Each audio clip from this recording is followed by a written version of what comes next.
Well, let's start with the countries that probably stand to lose the most. First of all, these are net commodity exporters such as Russia, Brazil, but also countries like Chile, Australia. And the reason is very simple. You know, if you've got a weaker global growth, it's likely to depress commodity prices.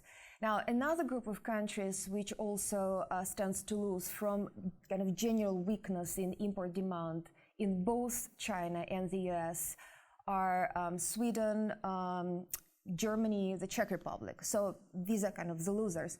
One country which is likely to be one of the largest beneficiaries is Mexico.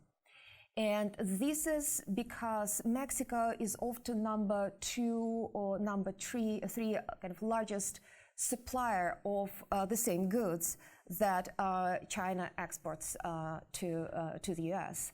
Another country which is in the same group, a little bit to the less extent, is Canada. But you know, that's these are the winners.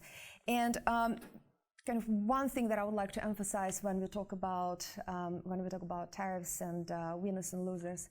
Look, if there are additional tariffs, most countries stand to lose, right? So we can talk about winners, we can talk about outperformance only in relative terms. So I think I really would like to make it very clear.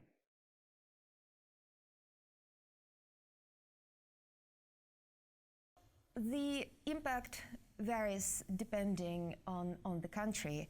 And if you look, for example, at the items that were already affected by the 10% and the 25% tariffs, imports of these items from China to the US declined by about a quarter in the first 4 months of the year. But what is interesting is that the bulk of this decline was offset by stronger imports from countries like India, Vietnam, South Korea, Taiwan. So, you know, the shift is definitely happening. Now, if you look at the largest beneficiaries, these are first and foremost the countries with pre-existing alternative suppliers. But you know what is interesting is that one particular country really stands out. It's Vietnam, and Vietnam is truly emerging as a new manufacturing hub, not just in Asia, but in the globe.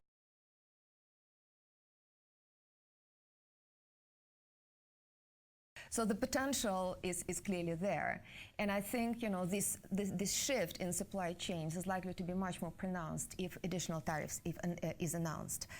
Now, if you add to this a better business environment in countries like South Korea and Taiwan, and the fact that China's labor costs increased quite a bit over the past 2 years, I would say there is definitely food for thought for Chinese authorities as regards, you know, opening the economy and you know, perhaps pursuing a little bit more of reforms. It actually might help to explain why there was a little bit more progress after the latest trade war bout.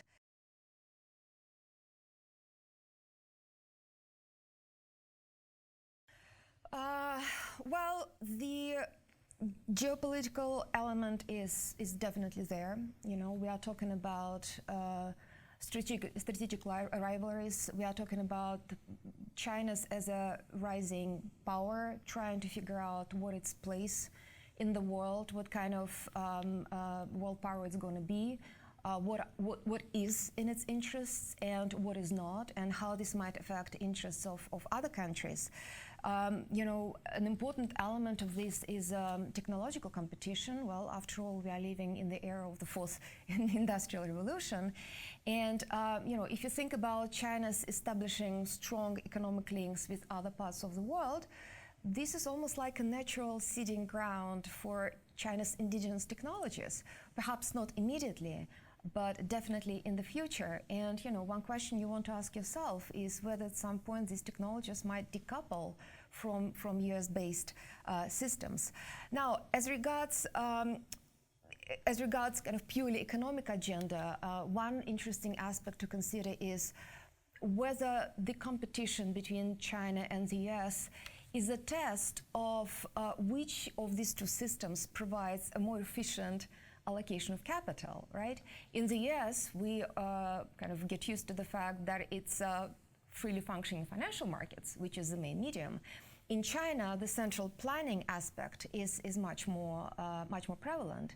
And in a sense, for example, if you look at the Belt and Road Initiative, it's in a sense, it's a live test of whether projects that were financed by China using these kind of different sets of principles and different sets of rules will turn out to be viable in the longer term.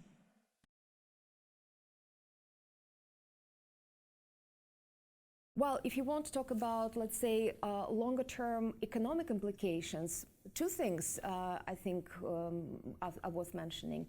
One is the internalization of the Chinese currency. Chinese authorities are very actively promoting the use of the Chinese renminbi in international transactions, and also promoting its status as a world reserve currency.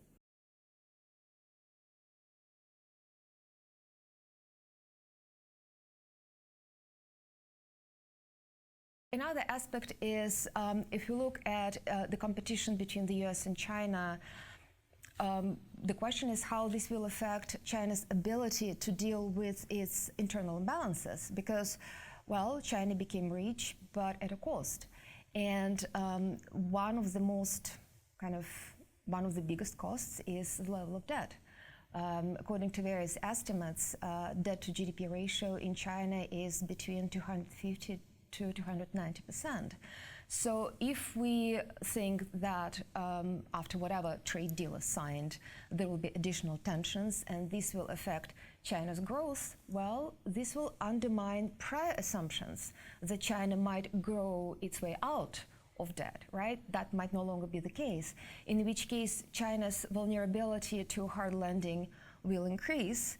And a related question you want to ask yourself in terms of longer-term consequences, what would be the implications for the legitimacy of the governing structures?